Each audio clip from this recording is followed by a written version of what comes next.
Ici, au domaine des Pères Blancs, un promoteur projette d'aménager des appartements et de lotir le reste du terrain.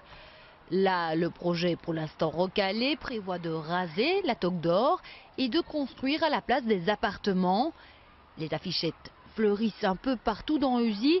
Les prix d'achat de ces villas donnent le tournis. Plus de 500 000 € là-bas, 800 000 € ailleurs. Impossible pour un kidam de les acheter.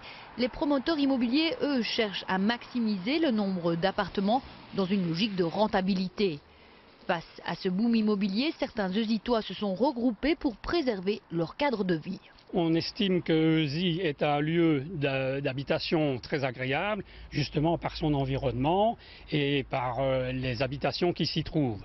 Donc nous pensons que si les promoteurs profitent de l'attrait de Heusies en construisant n'importe quoi, finalement ils vont scier la branche sur laquelle ils sont en train de s'asseoir et qui vont faire disparaître cet attrait. Donc c'est contre ça qu'on veut réagir et je pense qu'il est temps que nous soyons actifs et que nous veillons à ce qu'on ne fasse pas n'importe quoi et n'importe comment. Lors d'une récente enquête publique, 288 réclamations ont atterri à la ville de Verviers contre la construction de 2 immeubles d'appartements de standing rue Jean Gaume. Les autorités communales vont devoir statuer sur ce projet, mais elles manquent d'outils. La ville vient donc de commander une étude sur la valeur patrimoniale de ces villas. On pourrait penser que certaines villas de prime abord sont intéressantes mais le sont moins. Et du contraire, il y a des villas qui ne payent pas de mine mais qui ont un réel intérêt patrimonial. Maintenant, on va parler sur des critères stables, objectifs. Et comme ça, j'espère qu'on va pouvoir aussi avoir un débat serein par rapport à toutes ces constructions, à ces velléités par rapport à des villas à Heusies mais aussi autre part à Verviers.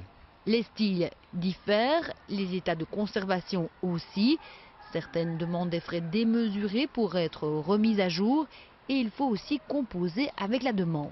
La population est vieillissante et donc à Verviers aussi comme ailleurs, et il y a toute une série de besoins en appartements de qualité qui se fait ressentir. Donc à partir du moment où il y a un marché, évidemment, il y a des promoteurs, c'est inévitable. Et donc on doit aussi nous pouvoir y répondre parce que on doit justement, cette population doit pouvoir trouver une solution de logement dans les prochaines années à Verviers. Donc on ne peut pas jeter d'un revers de la main des promoteurs qui viennent investir à Verviers. On doit être content de pouvoir savoir que des gens veulent investir et gagner leur vie à Verviers, tant mieux. Mais bon, ça doit se faire dans de bonnes conditions. Cette sorte de cadastre de ces villas heusitoises devrait être réalisée l'an prochain. Une étude hydrographique va aussi être commandée car certains projets menacent des cours d'eau et des étangs.